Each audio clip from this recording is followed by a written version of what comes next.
18페이지부터 해봅시다. 요거는 회계학 시간에 그 위에 페이지 있죠. 다 했던 내용이네요. 빨리 한번 보죠. 재고자산 관련해서 나오고요. 장부 수량 20개, 실질 재고자산 10개, 감모 수량은 10개네요. 취득 단가는 개당, 단위당 200원이네요. 10개 200원, 2,000원. 그래서 감모 손실은 2,000원이다. 이렇게 하면 되겠네요. 됐고요. 그 다음에 평가 손실 계산하라 그랬네요.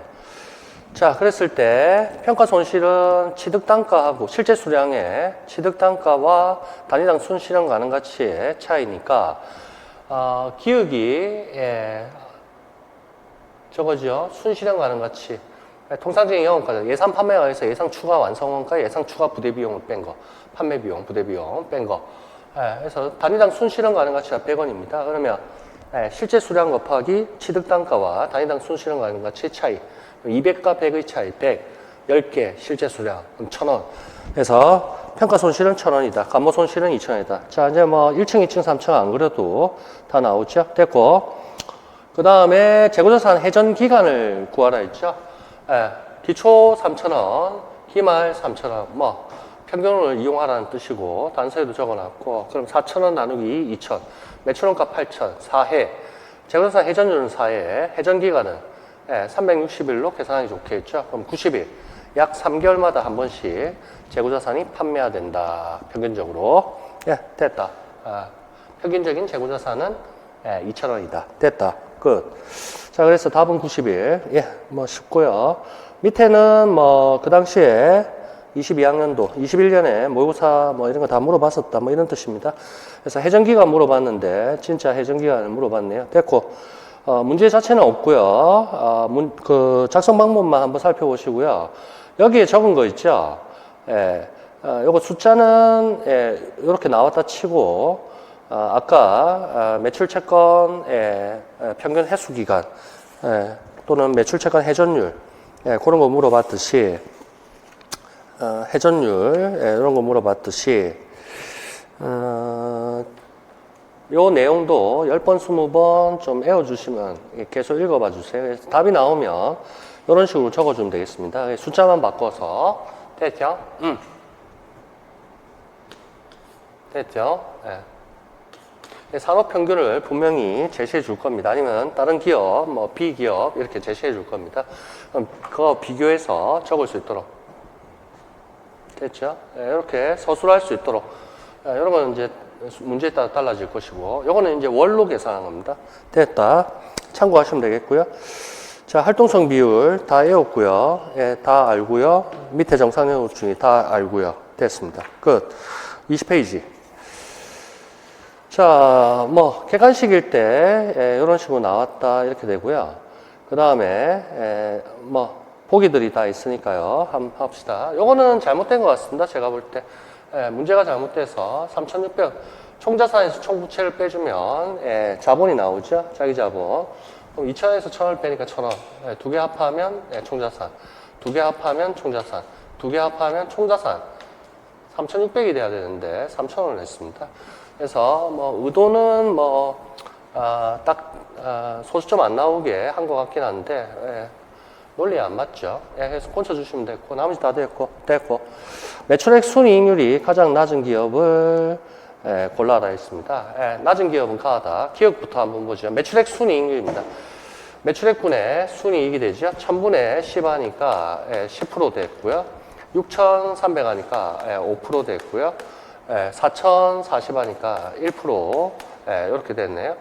그래서 가장 낮은 기업은 가가 아니고 다로 해주셔야겠죠. 그래서 가장 낮은 기업은 다다. 이렇게 보시면 밑에 제가 하나하나 비율 로마자 순서대로 해서 노가다 다 해놨습니다. 그러니까 보시고 참고하시면 되겠습니다. 됐고 일단 기억은 답이 아니다. 1번, 2번 나가리 됐네요. 됐고 지우고 총자산 회전율이죠. 자, 무슨 비율? 활동성 비율, 히읗자, 회전율, 됐고 평균 총자산분의 단기 순이익 나오면 되겠다. 여기 순이익 요걸 이용하면 되겠죠. 평균을 이용하고 하는 게 기본적인 건데 평균을 이용할 자료가 없기 때문에 주어진 자료에서 최선을 다하면 되겠다. 예, 따라서 기말, 요거 이제 기말로 봐야겠죠. 예, 기말에 주어진 걸로 이용하면 되겠다. 됐죠? 총자산 회전율 2000분의 100이 됐죠? 그럼 얼마니? 20분의 1. 그럼 5%가 되니? 모르겠다.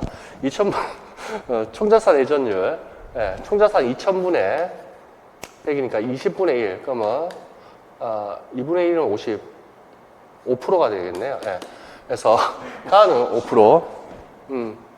총자산 회전율. 해로 해야 되겠지? 그래.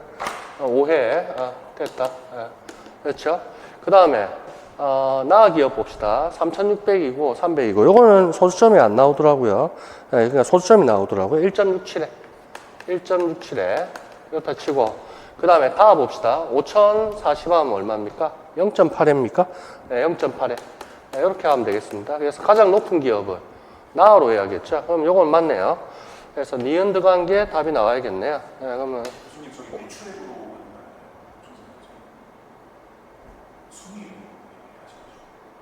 총자산 회전율. 예, 분모, 평균 총자산, 분자, 당기순이익.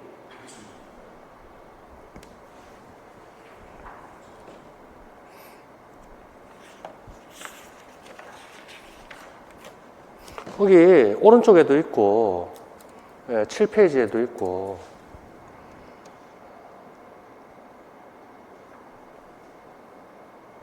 잠깐만. 내가 지금 뭐 했노? 총자산 회전율 했죠? 매출액으로 해야 되지? 내가 지금 헷갈렸다. 이거 내가 잘못했다. 미안합니다. 잘못한 건 잘못했다 해야지. 다시. 총자산 회전율. 머리가 악화가 됐네. 다시. 총자산 회전율. 다시 해봅시다. 총자산분의 회전율이니까, 그렇지. 내가 지금 수익성 비율하고 헷갈렸다. 총자산분의 매출액 2000분의 1000 해야겠죠? 그러면, 5회가 됩니다. 0.5회가 되겠네. 2분의 1. 0.5회. 그 다음에 3600분의 6000. 그러니까 1.67회가 나왔습니다. 예. 이거 내가 잘못했네. 그 다음에 총자산 5000분의 매출액 0.8회. 이렇게 해주면 되겠네. 아까는 내가 뭐 했나? 5000분의 40 이렇게 했지. 그러면 훨씬 줄어야 되네. 아까 말씀해 주신 건 ROA인 거신 거죠? 그러게. 총자산 회전율. 매출액 5000분의 4000 이렇게 하면 되고 5000분의 500분의 4 이래 되지. 뭐 하여튼 0.08%가 돼요. 뭐 하여튼 이렇게 되네요. 그러면 회전율이 가장 높은 거는 니은으로 해야겠다. 됐네. 자, 됐고 그 다음에 자기자본 이익률. 야, 이런 것도 물어보네. 자기자본 당기순이익 이렇게 하면 되겠네요. 동그라미를 하면서 해야겠네. 그러면 요거는 10% 되겠네요. 요것도 10% 되네. 요거는 이런 게 잘 안 되네. 100분의 1이 되나요? 그러면 1% 이래 되나? 맞나? 10%, 10%, 1%. 그러면 수익성 비율, 자기자본 이익률이 가장 낮은 기업은 다다. 이건 맞네. 그래서 니은 디귿 답을 해주시면 되겠네. 3번 일단 답은 끝나는 것 같네요. 리을은 뭔데? 부채 비율이라 했네요. 부채 비율 하면 자기자본분의 부채 이렇게 하면 되겠네요. 그러면 얘는 100%가 되겠네. 얘는 5분의 1이 되겠네. 20%. 얘는 4분의 1, 25%. 그래야 되네. 그랬을 때 부채 비율이 다 기업보다 가 기업의 부채 비율이 낮다? 높다 해야 될 것 같은데 다보다 가가 높다 해야 되겠네. 틀렸네요. 그래서 답은 니은디 했죠? 120, 25 부채 비율. 됐다? 요거 제가 잘못했네요. 총자산 회전율. 왜 그랬을까? 왜 그랬을까? 희한하네. 하여튼, 회전율이니까, 분자 쪽에 매출액 아니면, 재고자산 회전율이면, 저걸로 가야겠죠? 매출원가로. 매출채권, 회전율이면, 뭘로 가야 되나? 평균 매출 채권분의 매출액으로 가야 되고. 됐습니다. 그 정도 해주시면 되겠습니다. 됐다. 그 다음 오른쪽에 투자 수익률 나오죠. 요거는 뭐 딴 건 다 필요 없고 경영성과, 성과평가하기 위한 거다 이렇게 볼 수도 있고, 경제성 분석할 때도 투자 수익률이 앞으로 나올 겁니다. 그게 회계적 이익률법하고 똑같은 개념인데 듀폰사에서 개발됐다 뭐 이렇게 봐주시면 되겠고, ROI가 두 가지로 나눠진다 이렇게 봐주시면 되겠고, 됐죠? 그랬을 때 두 가지 이제 1번, 2번 이런 식으로. 근데 총자산 순이익률입니다. 수익성 비율 중에. 그럼 평균 총자산분의 당기순이익 이렇게 가면 되죠. 근데 요게 두 가지로 나눠진다는 거를 좀 알면 좋겠습니다. 그래서 총자산 순이익률 ROA 그러면 이걸 요거는 이제 기계적으로 결론을 외워야 되는데, 결론이 외워지는지 평균 총자산분의 당기순이익이죠. 결론을 기계적으로 외워야 된다고. 그러면 요게 매출액 순이익률, 매출액 순이익률 곱하기 수익성 비율 쪽에 곱하기 총자산 회전율. 저도 여기까지는 매번 하니까 외워지긴 외워진다고. 자, 매출액 순이익률은 어떻게 됩니까? 매출액 분의 당기순이익 되죠. 그 다음에 총자산 회전율은 어떻게 됩니까? 평균 총자산분의 회전율이니까 좀 전에 앞에 총자산 회전율 그 니은 나왔듯이 매출액 가면 되겠네요. 앞에 문제, 왼쪽 문제하고 딱 평균 총자산분의 당기순이익 이렇게 되거든요. 요걸 좀 외워야 된다고 시험장에서. 근데 평소에 이제 해야 된다는 거지. 됐나요? 외워지겠나요? 평균 총자산 분의 당기순이익 ROA, 총자산 순이익률, 매출액 순이익률 곱하기 총자산 회전율. 이렇게 기계적으로 한번 외워보세요. 이게 좀 힘들죠? 그 다음 ROE 갑시다. 거기에 뭐 장황하게 해놨죠? 이거는 뭐겠습니까? 평균 자기자본 이커티니까 평균 자기자본분의 당기순이익이죠. 그냥 당기순이익 흰색으로 적죠. 이게 조금 외우기 힘듭니다. 여차여차해서 이래 갑니다. ROA 그러니까 뭡니까? 총자산 순이익률 여기에다가 곱하기 1 플러스 부채 비율입니다. 이게 외워지겠습니까? 이게 외워져야 되는데 영안에서는 잘 안 외워지죠. 이게 외워지지가 않아 잘. 그럼 한번 해보자. 총자산 순이익률은 결국 평균 총자산. 결론을 나중에 외우기만 하면 되는데 당기순이익 거기까지 됐지. 그 다음에 1 플러스 부채 비율. 부채 비율은 S분의 B라는 거 알고 있다고. 그럼 여기 밑으로 좀 찍어오면, 자, 그러면 S분의 S 플러스 B니까 S 플러스 B는 V라는 얘기 아닙니까?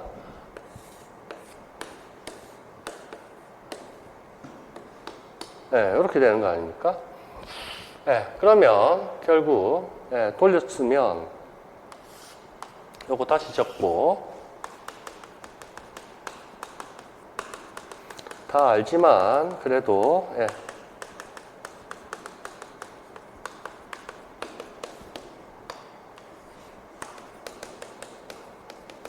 요것도 뭐 평균 주어졌다 하면 평균으로 계산하면 되겠죠.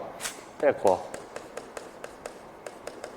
요것도 평균으로 문제에서 주어졌다 하면 평균으로 계산하면 되겠죠. 평균 자기자본분의 당기순이익 이래 되거든. 근데 이게 시험장에 앉아있는 순간에 이게 외워지느냐 말이죠. 평소에 좀 외워야 되겠습니다. 요거는 쉽게 몇 번 하면 될 것 같은데, 요거는 요걸 땡기라고 여기 ROA 그래서 요걸 이렇게 땡겨서 1 플러스 부채 비율이라는 거 요것만 생각하면 됩니다. 19년에 모의고사에 이런 걸 냈는데 맞추는 사람이 있더라고요. 저는 못 맞출 줄 알았는데 맞추는 사람이 좀 복잡한 거일 수도 있는데 됐습니다. 네, 결론만 기억해 주시면 되겠습니다. 됐죠? 매출액 순위, 그러니까 결론 이용해서 이제 문제를 푸는 게 나온다는 얘기죠. 요거는 여기에 여기 다 제가 체크해 놨죠. 예. 그래서 달달 애우고, 그 다음에 인마는, 잡다하게 이렇게 해놨습니다. 뭐 다 아는 거 아닙니까? 요거는 이제, 요거였죠. 요거 아까 계산한 거. 요래 쭉 가는 거 아닙니까? 그래서 여기 뭐, 워드 치는 것만 힘들었지. 뭐, 됐죠? 예. 그렇게 해서, 여기, 결국 요거죠. 이렇게 됐죠. 그 다음에, 요렇게 하다 보니까, 자기 자본의 총자산, 됐지? 그 다음에, 분리하니까, 똑같은 얘기들 계속하고 있는 거죠. 여기도. 똑같은 얘기들 계속하고 있는 거죠. 요거나 같고, 요거나 같고. 이렇게 하다 보니까, 요게 S분의 B니까 부채비율. 다 똑같은 얘기들을 하고 있다고. 여기도 다 똑같은 얘기. 여기. 예. 그럼 결론은, 매출액 순이익률 곱하기 총자산 회전율이 총자산 순이익률이라는 거. 이걸 아니까 이것만 갖다 붙이면 된다고. 1 플러스 부채비율. 이렇게 푸는 문제를 나중에 한번 모의고사 때 만날 기회가 있을 겁니다.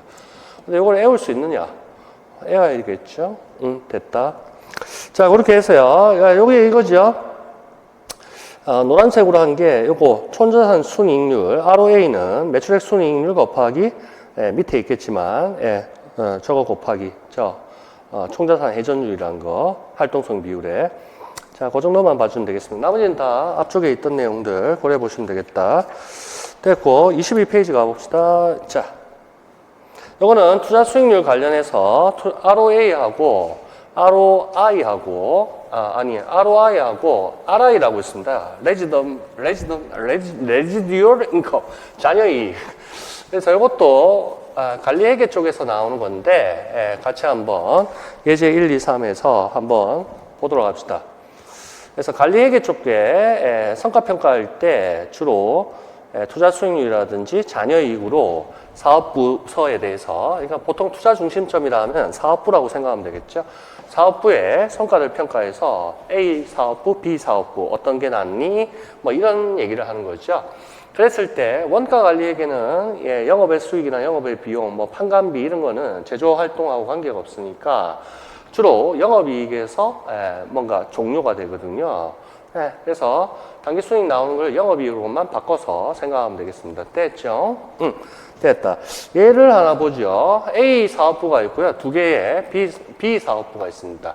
성과평가 관련해서 투자이익 2천억 원, 4천, 영업이익 당기순이익인데 그 밑에 영업의 수익, 영업의 비용 이딴 거 없다 합시다.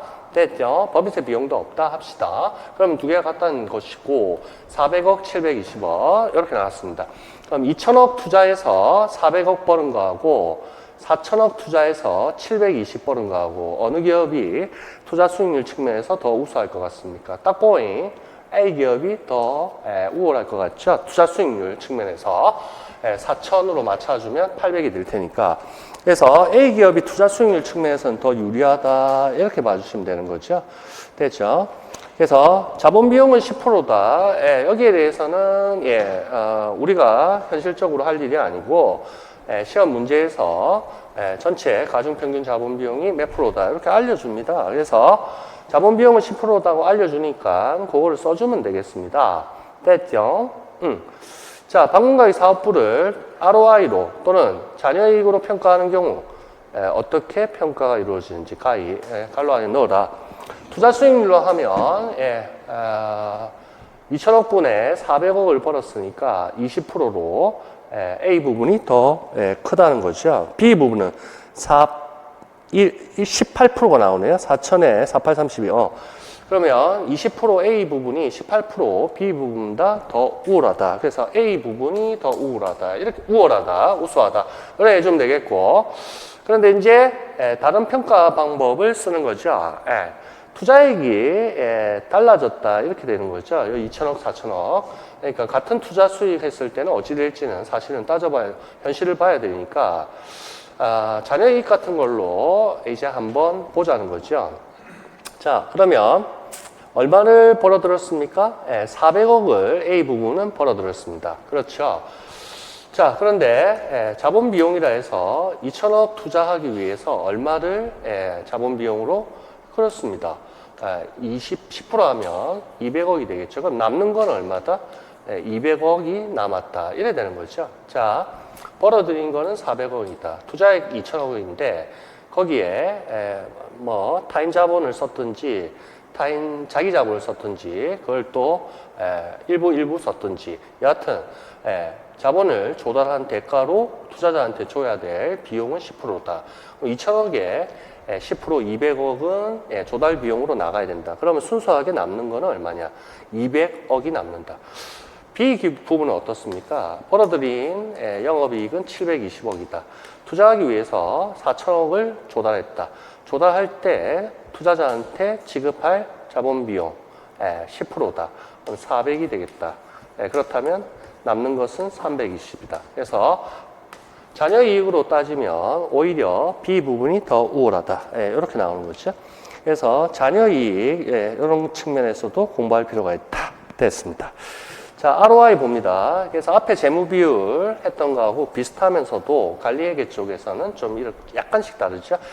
그래서 평균 투자액인데요. 뭐 영업 자산. 그래서 아까 투자액 뭐 2천억, 4천억 위에 박스에 있듯이 그렇게 해주시고 문제 딱 보면 느낌이 온다고. 얼마 투자했느냐? 영업 자산. 그다음에 투자 중심점의 영업이익 사업부에. 이것도 마찬가지죠. 이렇게 하면 영업이익으로 하니까 매출액 매출 저거죠. 매출액 순이익률이 아니고 영업이익이 분자니까 매출액 영업이익률을 해주면 되겠고, 이거는 뭐 총자산 회전율 해도 되고 뭐 자산 회전율 해도 되고 그런 식으로 해서 문제에 맞게끔 해주면 되겠습니다. 됐죠? 그래서 관리회계는 딱 보면 출제자가 어떤 걸 쓰라는지 딱 나온다는 거죠. 잔여이익 해봅시다. 자, 요거 준최적화 현상. 우리 경영할 때도 마케팅 할 때도 많이 봤었죠. 그래서 사업부 내에서는 최적의 의사결정이나 기업 전체 측면에서 봤을 때는 최적의 의사결정이 아닌 경우, 그게 서브옵티마이제이션, 준최적화, 목표 불일치를 했습니다. 다 읽어보면 다 알고 있고. 자, 그래서 준최적화 현상이 발생한다. 이것을 조금 극복을 하자, 뛰어넘자. 그런 측면에서 잔여이익이라는 게 나왔다는 얘기죠.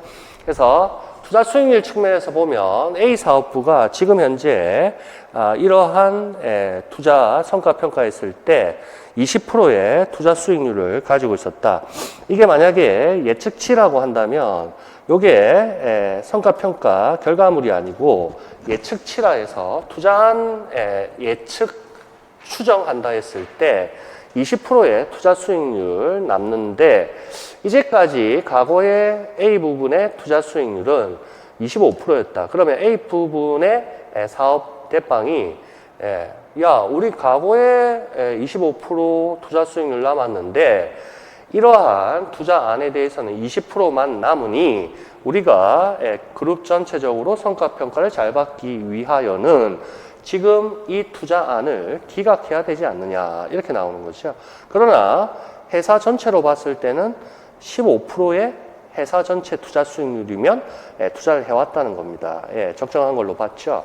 그러니까 회사 전체적으로는 15% 투자 수익률보다 높은 20%의 투자 수익률을 가지고 있는 안이나 A 부분 단독으로 개별 부서 측면 사업부로 본다면 과거의 A 사업부가 행해왔던 투자 수익률 25%에 미달하는 20% 수익률이므로 기각하게 된다는 것이죠.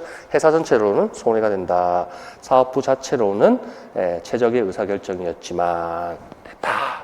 자, 그런 거를 미연에 방지하기 위해서 뭔가 벌어들인 것보다 투자한 것에 투자액의 자본비용 곱한 그런 자본비용 빼준 게 플러스 영업이익만 된다면 무조건 다 채택하라. 이런 게 잔여이익에 의한 성과평가 방법 또는 잔여이익에 의한 투자결정, 이렇게 보시면 되겠습니다. 됐죠? 그래서 최소한의 이익을 차감했다. 그 최소한의 이익은 투자한 사람들한테 지급할 자본 비용이 되겠지요. 주주라면 배당일 것이고, 어떤 타인 자본이라면 채권자라면 이자가 되겠죠. 됐습니다. 잔여이익입니다. 투자 중심점의 영업이익 400억, 720억.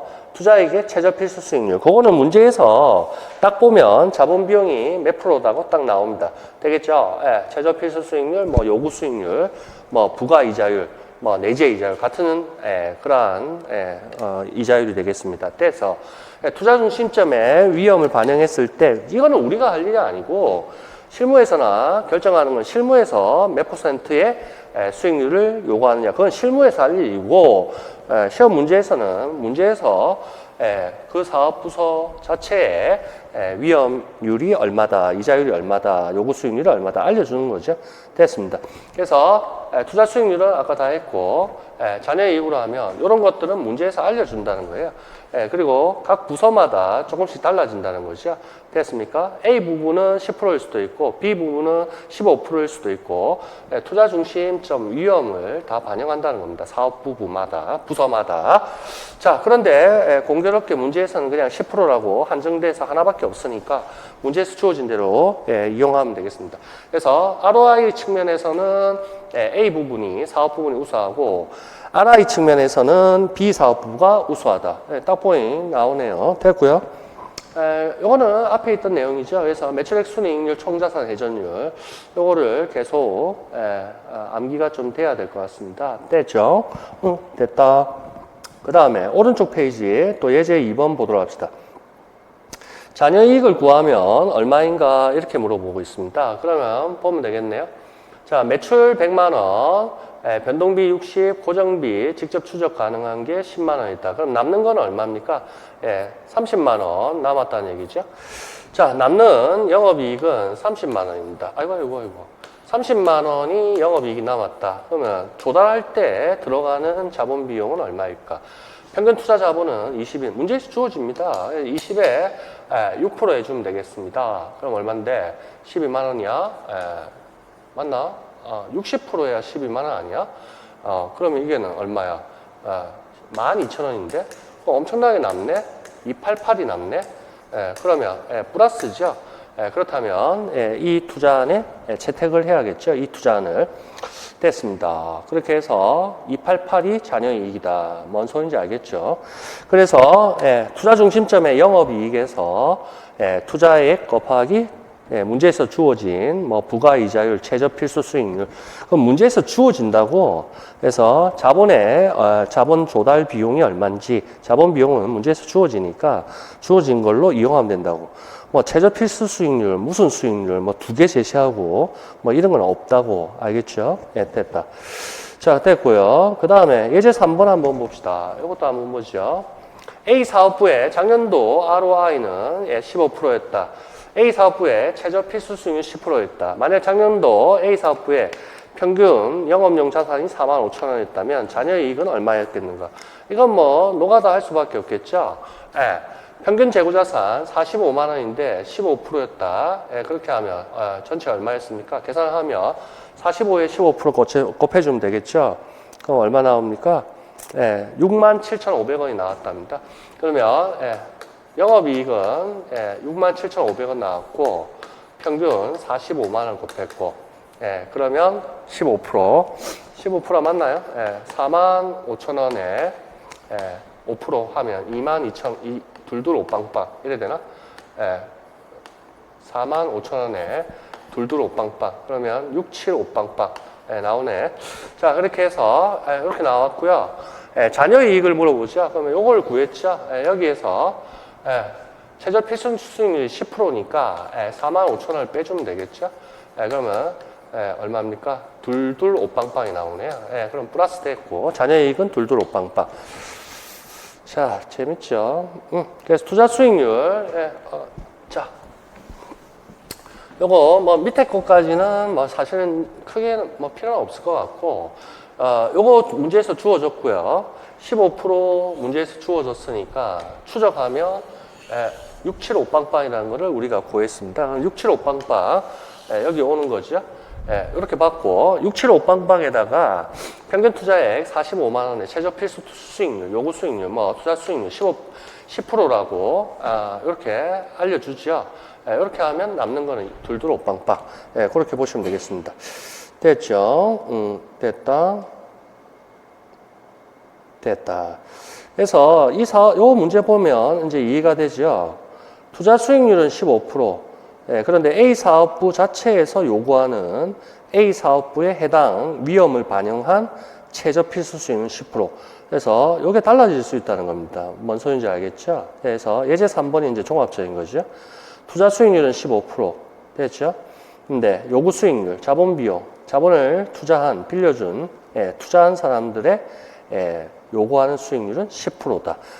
됐죠? 그럼 5%가 차이가 난다는 거죠. 그럼 5%에다가 영업이익이 얼마였나요? 아까 67,500원이었죠. 그럼 5% 곱해주면 나오나요? 둘둘 오빵빵이 나올 것 같은데요. 5% 곱하기 675빵빵.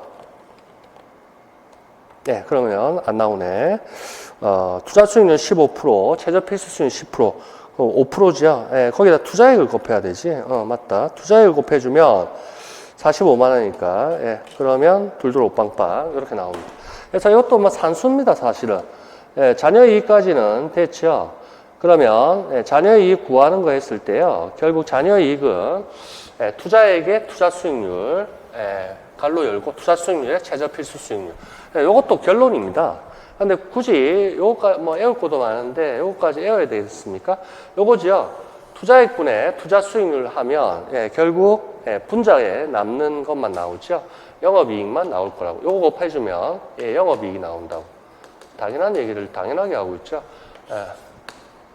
투자 수익률, 투자 수익률이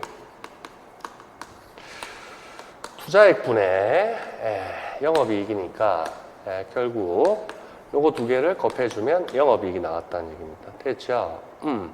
그래서 영업이익에서 결국 이렇게 되는 거니까 묶으면 영업이익은 투자액 곱하기 투자 수익률 이렇게 되니까 갈로를 묶으면 뭐 똑같은 얘기를 똑같이 하고 있어요. 그러면 투자 수익률 마이너스 최저 필수 수익률 이렇게 가는 거죠. 결론이 이건데요. 뭐 굳이 외울 것도 많은데 이거까지 외워야 될까? 근데 의미만 개념만 알아주면 되겠죠. 됐다. 그 정도 하면 되겠고요. 그 다음에 요거는 장점, 단점인데 그냥 한번 읽어보고 치우면 되겠습니다. 우리가 객관식이 아니라서. 자, 봤습니다. 투자 수익률 봤고 자녀이익 봤습니다. 자, 장점이죠. 투자액을 고려한다. 얼마 투자했느냐. 그래서 아까 예제 1번 보면 2천억 A 사업부, B 사업부는 4천억. 이렇게 투자액을 고려했죠. 그 정도. 성과평가 측정하는데 유용하다. 뭐 이때까지는 이렇게 해왔다는 거죠. 두 편사 그걸로 해서. 근데 준최적화 현상이 나오더라. 그래서 그걸 극복하기 위해서 이런 식으로 발전했다는 거죠.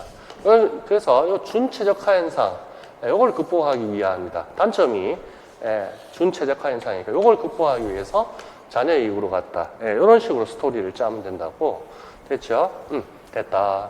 다음에 됐고, 투자 규모가 상이한 투자 중심성 및 동일 산업 내 다른 산업과 비교에 유용하다.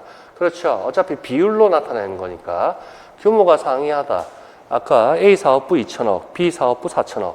그렇기 때문에 비율로 나오는 개념이기 때문에 투자 금액이 다른 사업부들 간에 비교하는 것이 용이하다. 오케이. 가장 강력한 거죠. 투자 수익률, ROI 단점. 됐다. 됐다. 밑에 읽어보면 무슨 말인지 다 알고 있고요. 네, 됐고요. 위험을 고려하지 않는다. 그런데 자녀이익은 각 투자 중심점의 위험을 고려한다 했죠. 그게 장점이 되겠고. 됐고요. 단기적인 성과 있죠. 그것만을 위하여, 그리고 균형성과표, 그런 걸로 극복이 가능하다. 됐습니다. 그 정도 보시면 되겠습니다. 됐죠? 됐다. 여기 단기적인 성과를 위하여서 칸이 부족해서요. 그러면 옆에를 참고하면 되겠죠? 여기 이후로 이런 것들이 여기 있다. 이렇게 보시면 되겠죠? 됐습니다. 단기적인 성과를 위해서 어떻게 합니까? 장기적으로 연구개발하고 교육하고 훈련하고 이런 쪽에 투자를 안 한다는 거죠. 성과평가를 잘 받기 위해서 당장에.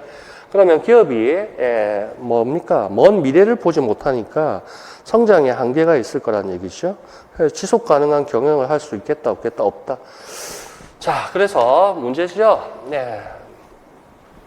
그렇습니다. 자, 그 정도 보시면 되겠고, 균형성과법은 기억나나요? 예. 그 학자 이름 생각 안 난다. 코플란하고 하나 생각 안 난다. 이렇고, 재고내학이었나? 재고내학. 예, 재무적 관점, 고객 관점, 여기가 내구나. 내부 프로세스 관점, 학습과 성장 관점. 예, 네 가지 균형 잡힌 시각에서 재량적인 거, 계량적인 거, 재무적 측정치, 비재무적 측정치, 재고내학, 균형 잡힌 시각에서 성과 평가를 하자. 코플란하고 녹턴이었지. 그렇게 됐고, 나머지 됐고, 균형 성과표로 극복하자. 좋고. 그래서 이제 갈리에게 책 보면 ROI, 그 다음 페이지에 RI, 그 다음에 BSC 이런 식으로 나옵니다. 뒤에 원가에게 파트 뒤에 갈리에게 사업부 성과평가하는 그런 장을들 보면 단점을 극복했죠. 투자에 고려한다는 건 당연하죠. 근데 각 투자 중심점마다 고유의 그 위험률이 다 다르다는 거죠. 그래서 현금의 유입의 변동 가능성, 순현금 유입의 변동 가능성이 각 투자 중심점마다 다르니까 그런 걸 고려해서 A 사업부는 최저 필수 수익률이 8%야. B 사업부는 최저 필수 수익률이 뭐 10%야. 그렇게 다양하게 다르게 적용할 수 있다. 됐다. 그 정도 봐주시면 되겠고, 금액으로 표시. 이것도 마찬가지죠. 비교에 한계가 있다는 거. 그 정도 보시면 되겠습니다. 투자 규모가 다르면 남는 플러스 금액이 의미가 조금 다를 수 있겠죠. 그렇게 됐죠. 만약에 저런 거 한번 생각해보세요. 뭐 A 사업부도 있고 B 사업부도 있고 최저 필수 수익률이 뭐 동일하게 10%라 합쓰이다. 영업이익이 200이 났고요. 얘는 뭐 500이 났다 합시다. 근데 투자액이 얘는 100이거든요. 100억 투자해서 100을 투자해서 10%에서 아니구나. 1000을 투자해서 10%에서 100이라 합시다. 그래도 100이 남죠. 얘는 400이 됐다 합시다. 그럼 얘는 얼마를 투자했냐 하면 똑같이 10%니까 400이 되려면 얼마가 돼야 됩니까? 그러면 좀 이상하구나. 뭐 곱하기 10%가 400이 돼야 되겠죠. 그러면 얼마입니까? 0.1하면 4,000이 돼야 되나요? 4,000을 투자해서 돼야겠죠. 얘는 4,000을 투자했다고. 그러나 남는 거는 같았다고. 맞죠? 그래서 투자액은 달라졌는데 남는 거는 똑같이 같았다고. 최저 필수. 그래서 투자 규모가 다르다면 한계가 있다는 거죠. 투자 규모가 다르다면. 이것만 봐서는 또이또이다. 자녀이익이 A 사업부도 100, B 사업부도 100 이렇게 되는데 투자 측면을 고려하면 이게 다르거든. 그래서 비교에 좀 한계가 있을 것이다. 비율이 그래서 좋은 거죠. 사실은 비율 쪽이 좋은 거죠. 됐습니다. 그 다음에 둘 다 마찬가지죠. 단점은 단기적인 것만 보고 장기적인 거는 보지 못한다. 이렇게 되는 거죠. 됐고요. 재무적인 성과만 고려한다. 그래서 비재무적인 고내학 그런 것들은 고려하지 못한다는 거죠. 그런 걸 극복하려면 균형 성과표, 밸런스 스코어 카드. 그래서 BSC로 성과 평가를 해라. 뭐 인마도 마찬가지고요. 됐고요. 회계적 이익으로 산출하는 것이요. 그래서 계량할 수 없는 것에 대해서는 어떤 금액, 자녀 이익을 뽑을 수 없을 것이다. 왼쪽도 마찬가지. ROI도 됐고. 됐어. 그 정도만 보면 되겠습니다. 자, 성과평가, 의사결정 일관성이 결여되어 있다. 뭐 이런 건데, 뭐 알 필요는 없을 것 같습니다. 그 정도 너무 깊이 고민할 필요는 없을 것 같고. 됐죠? 응, 됐다.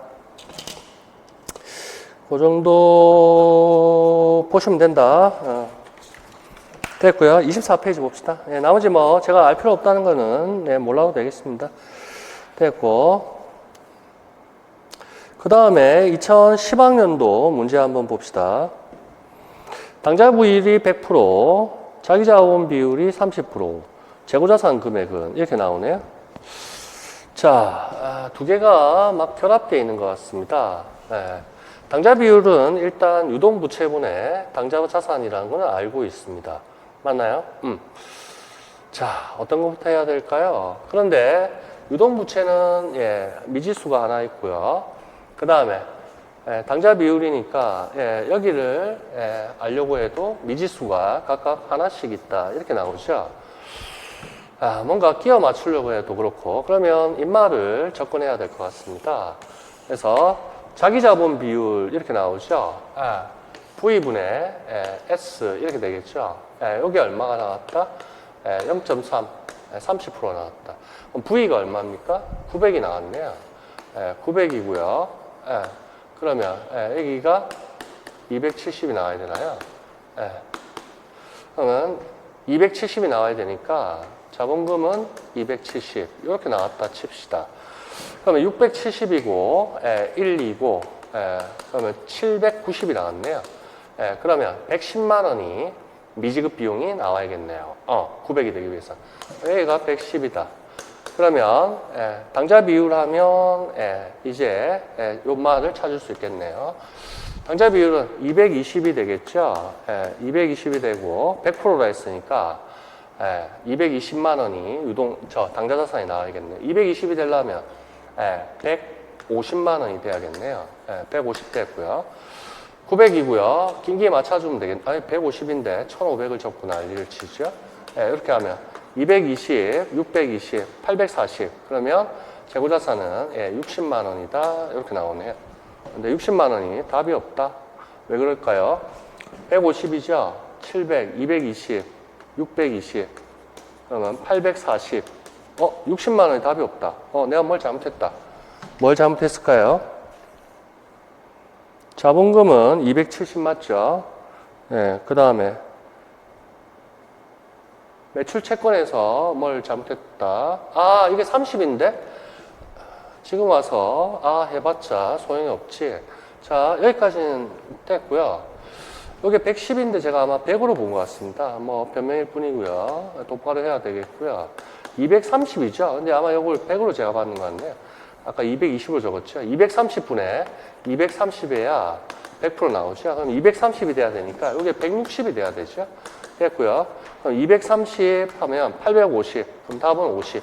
그래서 50으로 해주면 되겠네. 이걸 잘못 봤는데 말이 필요 없죠. 맞아야 돼. 맞아야 돼. 몽둥이로 좀 맞아야 정신을 차리지. 자, 50만 원 답을 해주면 되겠습니다. 이거 됐죠? 됐습니다. 피곤이 누적 풀리지 않으니까 변명일 뿐이다. 나머지 다 됐고, 요거 순서 뭐 필요 없죠? 방금 뭐 다 해보면 요 정도는 시간이 충분히 남으니까 됐고요. 2009학년도, 이 친구도 한번 보도록 합시다. 이것도 재밌겠죠? 자, 비교 대차제표 일부러 하고요. 매출 총이익률 이렇게 물어보네요. 재밌죠? 자, 매출 총이익률. 그럼 타겟이 결국에 매출액분의 매출 총이익이라는 거. 우린 뭐 다 아는 겁니다. 늘 매출 원가, 매출액에서 매출 총이익. 이거 아닙니까? 근데 뭐가 이래 힌트가 많을까요? 한번 봅시다. 하나하나 하지요, 뭐. 자, 요거 기초고, 기말이고, 이렇게 나왔네요. 회계연도 말에 당좌 비율은 2007 회계연도 말과 동일하다. 이렇게 나오죠. 뭐 하나씩 이용해 보는 거죠. 2007년도 회계연도 말 당좌 비율을 한번 구해 봅시다. 자, 유동부채 이렇게 해서 요 두 마리가 있네요. 그러면 3만 원이죠. 3만 원분의 당좌 자산 하니까 요 두 개죠. 100%였다는 얘기네요. 그럼 2007년도 당좌 비율은 100%였다. 그런데 2008년도도 당좌 비율이 동일하다 했으니까 인마도 당좌 비율이 100%여야 된다.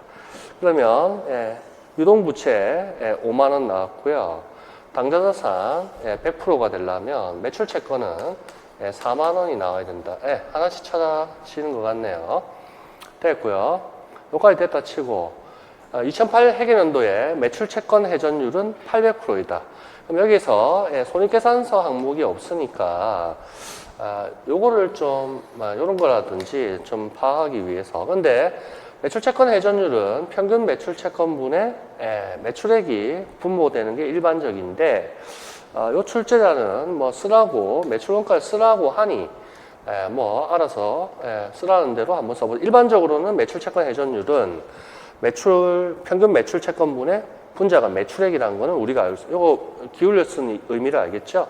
예, 그리고 활동성 비율, 예, 히읗자죠. 인마는 기초기말 평균 잔액을 이용한다. 이렇게 나왔습니다.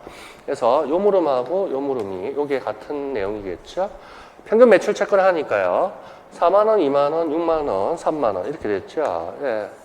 그래서 3만원 해가지고, 예, 800%, 8이니까 매출 원가가, 예, 24만원, 예, 이렇게 나왔죠. 그러면 매출 원가는 지금 24만원이라는 거를, 예, 알아냈습니다. 됐죠? 근데 매출액 알아야 될 것 같고, 매출 총이익 알아야 될 것 같고, 총이익.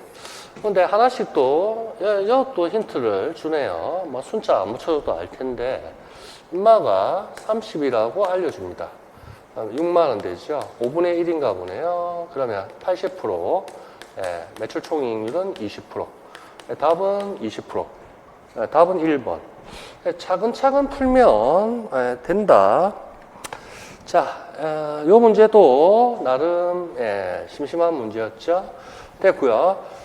여기 이제 회전율만 출제자가 쓰라는 대로 써주면 되겠습니다. 그러나 우리는 매출채권 회전율은, 예, 일반적으로 분자의 매출액으로 했다는 거 기억나죠? 예, 그렇게 알아주고, 예, 이렇게 재무 비율은, 예, 분석하고 이용자 측면에서 다른 걸 할 수도 있다는 겁니다. 그래서, 예, 일단 제가 알려드린 게 기본이다 이렇게 생각하면 되겠습니다. 시키면 시키는 대로 하면 되겠고, 나머지는 다 됐고, 됐다, 예, 이렇게 하면 되겠어요. 그 다음에, 예, 2003학년도 문제, 이것도 한번 보지요. 재밌는 것 같죠? 갈수록 재밌어지죠? 예, 이제 앞으로도 이렇게 좀 복잡하게, 재무상태표라든지 손익계산서 감추면서, 이렇게 해주는 게 좀 고급 문제인데, 한번 가봅시다. 자, 뭐라 자꾸 제안을 하네요. 매입 채무주라 네요. 그 다음에 이익잉여금, 투자 수익률 계산하라 이래 나옵니다. 투자 수익률이, 두 가지가 있을 텐데 무슨 투자 수익률일까? ROI일까? 그러니까 ROE일까? ROA일까? 총자산 투자 수익률일까? 아니면 자기자본 순이익률일까? 그거는 문제를 보면서 한번 해보지요. 자, 재밌는 것들 나오죠. 일단 이용할 수 있는 것들을 한번 해봅시다. 유동 비율이 200%죠. 유동자산이, 예, 여기까지가 되겠네요. 유동자산은, 예, 요마이 되겠네요. 예, 여기까지 됐다 치고 80이니까, 예, 차변도, 예, 80이었다. 예, 그렇게 생각할 수밖에 없으리라 생각합니다. 자, 60, 70. 그러면 재고자산은 2만 원이 돼야 된다는 거를, 예, 밝혀냈네요. 됐나요? 예, 따다다. 됐죠? 됐고, 유동 비율이 200%라 했으니까, 유동자산은 지금 현재 20만 원이 나왔네요. 그러면, 유동부채는 10만 원이 나와야지 200%가 되겠네요. 그러면 이게 10만 원이니까 매입 채무는 5만 원, 예, 요래 나오면 되겠네요. 그래서 매입 채무는 5만 원이에요. 예, 이렇게 해주면 되겠습니다. 그거까지 됐죠? 그 다음 또 이익잉여금, 이것도 대차평균만 이용하면 되겠네요. 18, 20, 그럼 얼마니? 38입니까? 예, 38, 그러면 42만 원. 예, 그래서 이 임금은 42만 원이에요. 네, 이렇게 해주면 되겠습니다. 그래서 기본이 다 대차 평균이니까 이 임금은 42만 원 하면 되겠습니다. 투자 수익률 어찌할 낀데. 자, 그래서 투자 수익률 물어보고 있는데요. 아까 이런 거 한번 했나요? 투자 수익률도 두 가지가 있을 텐데요. 기본적으로 우리가 제일 많이 쓰는 게 ROA였죠. 총자산 순이익률. 그래서 ROA 총자산 순이익률. 재밌죠? 자, 요거 우리가 하면서 뭐라고 했습니까? 두 가지를 곱해야 된다 했죠? 매출액 순이익률. 요거 외워주면 참 좋은데 매출액 순이익률 곱하기 뭐라고? 총자산 밑에 활동성 비율에 총자산 회전율 이렇게 하면 총자산 순이익률이 나옵니다. 몇 번 자꾸 글로 쓰셔야 될 것 같기도 하고 평균 총자산분의 당기순이익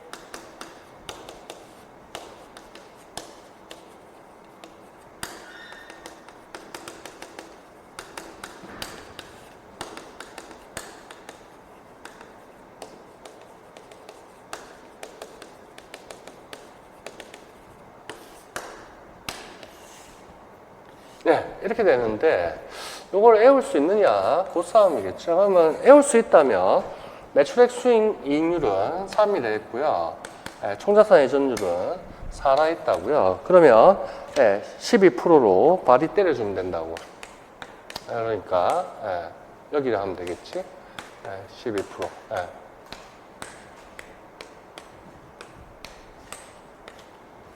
여기. 그래서 출제자가 이런 거를 좀 아느냐, 사전에 네가 아느냐. 이 객관식 시험에서는 이런 거 많이 나오거든요. 두 가지를 곱했을 때 매출액 순이익률 곱하기 총자본 회전율 곱했을 때 총자산 순이익률이 나온다. ROA가 나온다. 그게 다른 시험에서 많이 나옵니다. 이렇게 했을 때 12% 해주면 되겠습니다. 됐고요. 나머지 요거 옛날에 제가 막 미친 척 이렇게 했는데요. 결론은 요것만 알면 사전에 이제 미리 연습을 많이 한 사람은 문제에 딱 요래 아이고 안 보이네. 아이고 요래 딱 주어진 게 눈에 딱 밟혔다. 그러면 아 그래 내가 암기하고 들어갔던 거지. 딱. 그래서 발이 12% 구해주면 된다고요. 근데 이게 안 헤어졌다 하면 하나하나씩 해야 된다는 거죠. 자, 그러면 총자산 회전율부터 해서 사이다 이런 것도 이용해 줘야겠죠. 총자산 이렇게 해서 평균 총자산 매출했을 때 80이고요. 4위가 됐다. 그럼 매출액은 320이라는 거를 뽑아내야 된다는 겁니다. 됐죠? 그럼 총 자본 회전율이랑 총 자산 회전율이랑 같은 말 쓰이는 건가요? 네.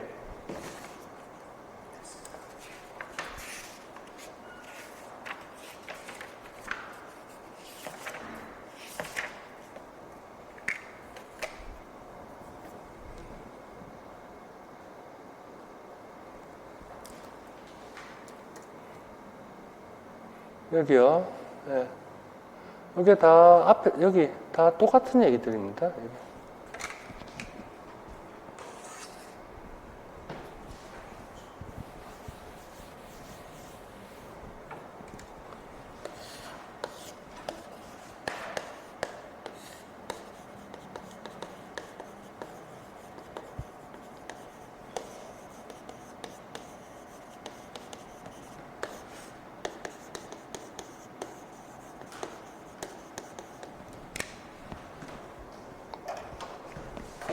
다 같은 얘기.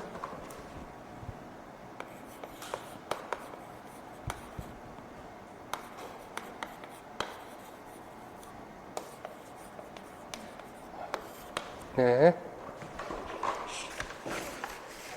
어디까지 했지? 예. 네, 26페이지 가시죠.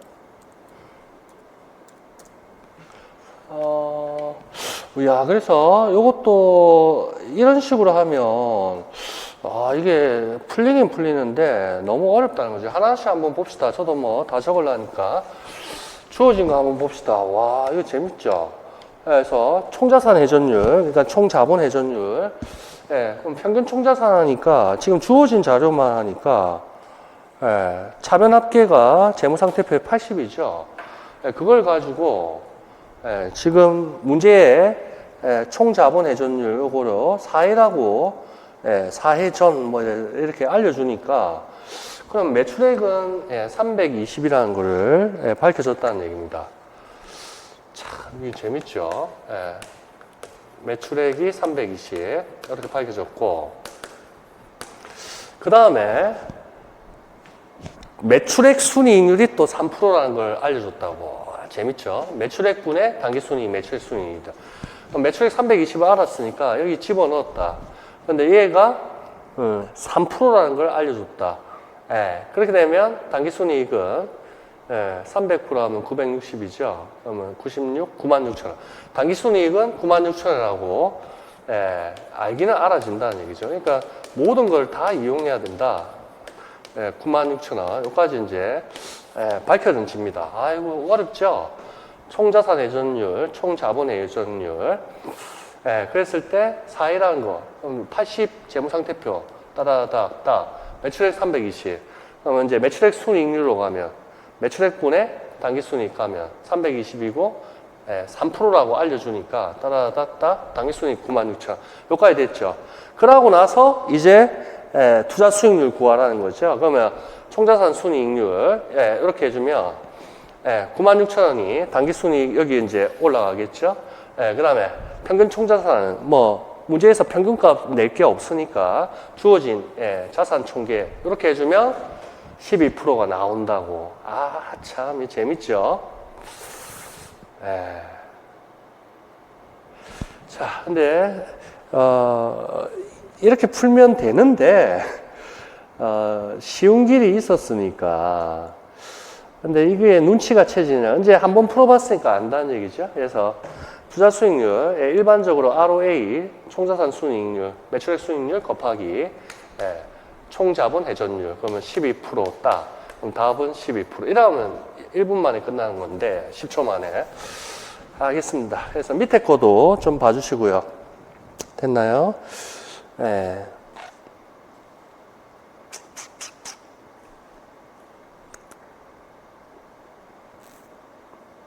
자기자본 순이익률은 여기에 적용이 될 것 같아요. 그걸 한번 생각해 봅시다. 이거 자기자본 순이익률은 어떻게 해야 되나? 평균 자기자본분의 당기순이익이다. 자기자본 순이익률 하면 어떻게 돼야 되나? 자기자본 순이익률은 총자산 순이익률의 1 플러스 부채 비율 이렇게 가야 되지. 이거 한번 해보자. 이거 한 번도 생각 안 해봤다. 그냥 지금 갑자기 같이 한번 해보고 싶네요. 자, 같이 한번 해봅시다. 와, 재밌겠다.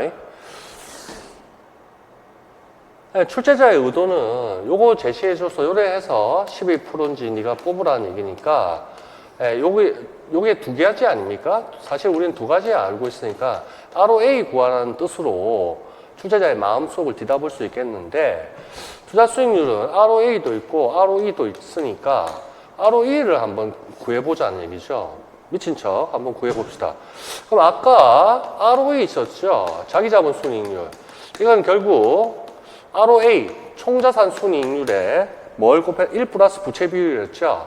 이 자꾸 영어로 쓰는 거 안 좋아하는데 저도 총자산 순이익률 곱하기 1 플러스 부채 비율이었다는 걸 압니다. 이거 한번 해봐야겠다. 그럼 ROA가 12%라는 걸 우리 알았죠? 그럼 이거 한번 해봅시다. 1 플러스 부채 비율. 부채 비율은 S분의 B가 되죠? 이게 나오겠나? S가 그럼 얼마입니까?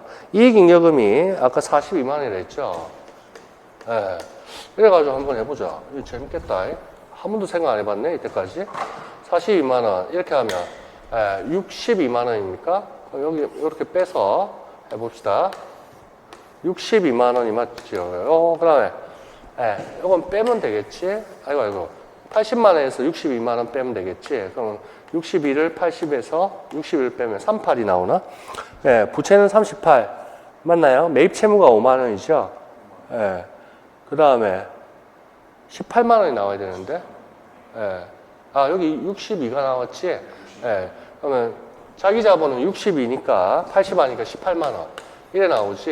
와, 이거 재밌겠다. 그러면 한번 계산기로 제가 해볼게요. 이거 나올라나? 180 나누기 620. 소수점이 나오네. 0.299 얼마 나오네. 플러스 1은 1. 얼마 나오네. 곱하기 0.12. 그럼 15.48 얼마 나오네. 그러니까 이걸 요구하지는 않았겠지. 계산기도 없이 들어가는데. 그러니까 너무 오버할 필요까지는 없었다는 얘기네. 그러니까 일반적으로 투자 수익률을 저걸로 하는 거 아닙니까? 자기 자본 순이익률. 그러니까 일반적인 걸 생각해 주고 출자자의 의도를 보니 저거죠. 매출액 순이익률에 총자본 회전율, 자기 자본, 총자본 회전율 그걸 곱하라 했으니까 총자본이나 총자산이나 똑같은 거죠. 이렇게 하니까 출제자의 의도를 알 수 있겠다 이래 나오네. 아까 그래서 제가 뭐 유심히 보셨겠지만 뭐라고 제가 자꾸 얘기를 하냐면 21페이지도 마찬가지고 시험장에서 이제 오버하는 게 그러니까 너무 많이 하나도 독이 되는 겁니다. 이렇게 제가 항상 쓰는 건데요. 그래서 ROA는 통상적으로, 일반적으로, 보편적으로 특별하지 않은 예사롭게 다 ROI라고 한다는 거. 그래서 이렇게 우리는 머릿속에 그림을 생각합시다. 두 가지 있는 거 아는데요. 대부분은 뭐다? 대부분은 첫 번째 ROA다. 총자산 순이익률이고 일부 재무비율 구할 때 자기자본 순이익률 ROE를 구한다. 우리 시험에는 이거는 나온 적이 없고 요거라고요. 요거. 그러니까 괜히 쓸데없이 제가 자꾸 많은 걸 알려드리고 있는데 머릿속에 그림을 그리고 통상적으로 ROI라 하면 원가 문제도 마찬가지고 관리회계 문제 아까 봤듯이 투자 수익률 그것도 얼마를 자산 투자했느냐 그 측면이죠. 그래서 요거 대부분은 다 ROA가 ROE다. ROA가 ROI다. 이렇게 봐주면 되겠습니다. 그래서 ROA는 총자산 순이익률 통상 ROE라고 한다. 이렇게 보시면 되겠습니다. 되죠? 그래서 요건 일부분이다. 그래서 시험 나오면 요걸로 답을 접근하는 게 거의 99.9% 맞을 것이다. 이렇게 얘기를 해드립니다. 됐죠? 그 정도 하죠. 신기한 문제였네. 재밌었네. 됐고요. 그 다음에 27페이지입니다. 요거는 2차 문제로 나왔는데요. 2009학년도. 아이고. 요거는 조금 고정장기 적합률 이런 게 나와서 저도 깜짝 놀랐습니다. 회계사 시험이나 뭐 세무사 시험에 고정장기 적합률 물어본 거는 처음 봤습니다. 근데 이 당시에 이런 걸 물어보더라고요. 자, 한번 봅시다. 그래서 고정장기 적합률 100% 이하가 적정한 것으로 본다. 이렇게 나왔나요? 자, 가봅시다. 어쩌고저쩌고 재무비율 가르쳤다. 됐다. 순매출액은 8760이다. 됐고, 매출원가 560, 당기순이익 800. 그렇다. 그렇다 치고, 자산합계 나오고요. 나왔다. 주대안에 대해서 전기하고 단기하고 요래 나왔네요. 전기말 단기말 요래 나왔다. 좋고 평균 이용하라는 뜻이겠고 대안이 속하는 산업평균 2007 단기에 자료는 다음과 같다. 재고자산 회전율 분자 쪽에 매출원가라는 거 아는데 그래도 친절하게 안내해줬다. 6회 매출채권 평균 횟수기간 23일, 고정장기 적합률 65%. 그래서 고정장기 적합률 이게 진짜 의외다고요. 활동성 비율은 기초와 기말 평균치 이용하여 계산하였다. 그러면 평균치 계산하라는 뜻이겠죠. 자, 가봅시다. 2007 주식회사 대안 다 한번 해봐라 이렇게 나오죠.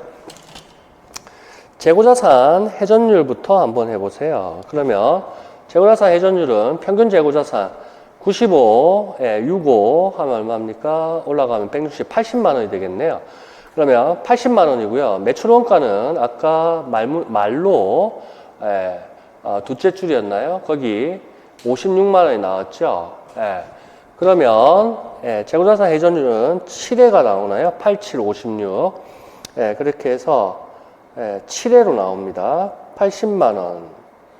분모분의 분자 56만원 7회. 그러면 산업평균보다 재고자산 회전율이 1회가 더 많다는 거죠. 그랬을 때 재고자산이 판매되는 속도가 산업평균보다 더 빠르다. 즉 활동성 비율이 더 높다. 해서 효율적으로 자산을 사용하고 있다, 뭐 운용하고 있다. 그만큼 많이 빨리빨리 팔아채킨다는 얘기죠. 그런 식으로 서술한 거 참조해서 보시면 되겠습니다. 됐죠? 일단 7회라는 거 뽑았고요. 매출 채권 평균 해수 기간을 가봅시다. 그러면 매출 채권 회전율을 먼저 구해야겠죠. 120 나누기 60이 되겠네요. 매출액은 첫째 줄에 8760이 나오죠. 그러면 얼마가 나옵니까? 60만 원 나누기 8760. 계산을 뭐 차근차근 했다 칩시다. 876만 원 나누기 60만 원. 그러면 14.6회가 나옵니다. 그런데 일수는 뭐 360을 하라 뭐 이딴 소리는 안 했거든요. 딱 떨어지게 25일이 나옵니다. 근데 요거를 계산을 해놔라 하는 것이 좀 무리죠. 사실은 계산기도 없는데. 그래서 일단 계산을 차근차근 했다 칩시다.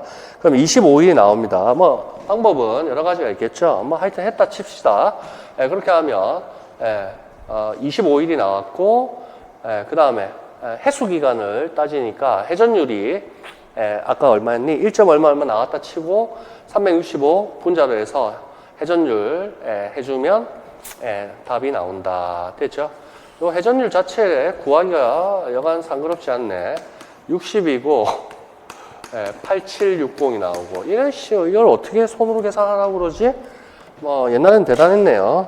8760 나누기 600 14.6이 나옵니다. 뭐 어찌어찌 하면 나오긴 나오겠네요. 뭐 열심히 했다 칩시다. 그러면 14.6회가 나왔고요. 요거 분모로 두고 365로 또 나눠야 돼. 이걸 또 계산해야 돼. 나누기 14.6.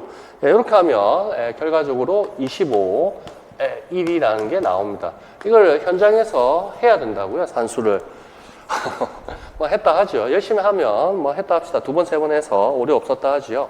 됐고요. 이것도 빠르죠. 그러면 활동성 비율이 더 높다. 그래서 저거죠. 판매가 되는 속도가 아니고 판매로부터 현금이 회수되는 속도가 산업평균보다 더 좋다는 거죠. 효율적이다. 됐습니다. 밑에 줄친 거 위주로 읽어보시면 되겠습니다. 됐죠?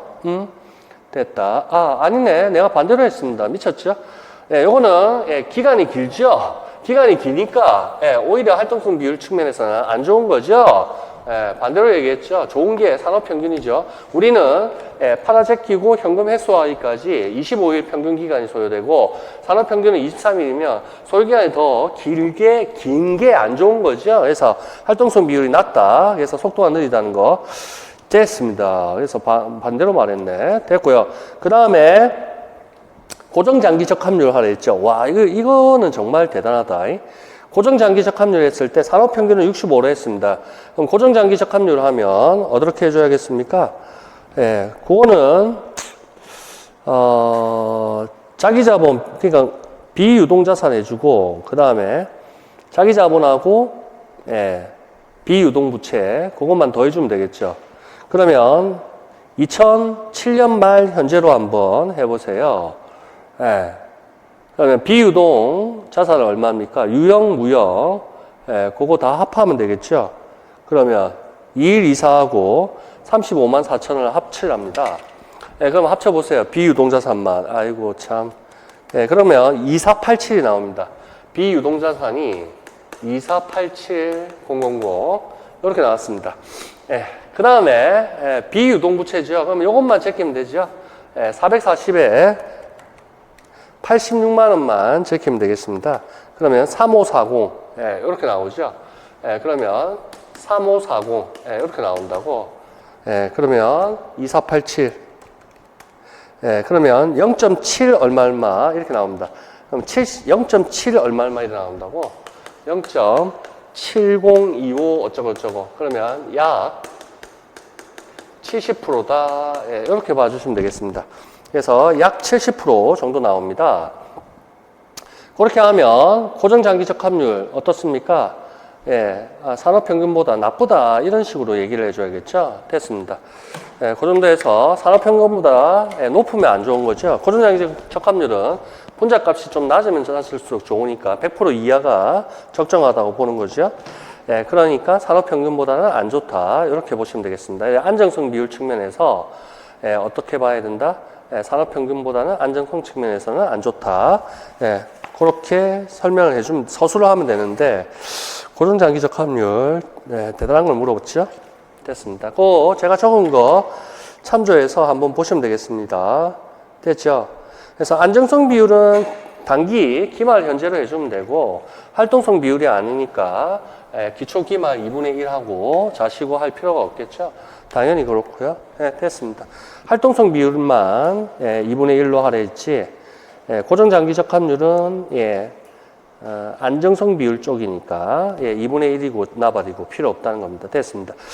한번 읽어보세요. 제가 고민하면서 적은 건데요. 자, 고정장기적 합률 70%, 산업평균보다 크다. 그럼 비유동자산 취득, 분자 쪽이죠. 취득에 사용된 자금, 중 비유동자금, 분모 있죠. 차지하는 비율이 산업평균보다 더 적다는 것이다. 그만큼 안정성이 산업평균보다 낮다는 것이다. 이게 국어가 막 몇 년을 수정했던 것 같은데, 과거에. 그 이후부터는 안 곤치고 있는데, 잘 이해가 되나요? 이거 적기가 좀 힘들어. 비유동자산 취득에 사용된 자금 중 비유동자금이 차지하는 비율이 산업평균보다 더 작. 그렇지.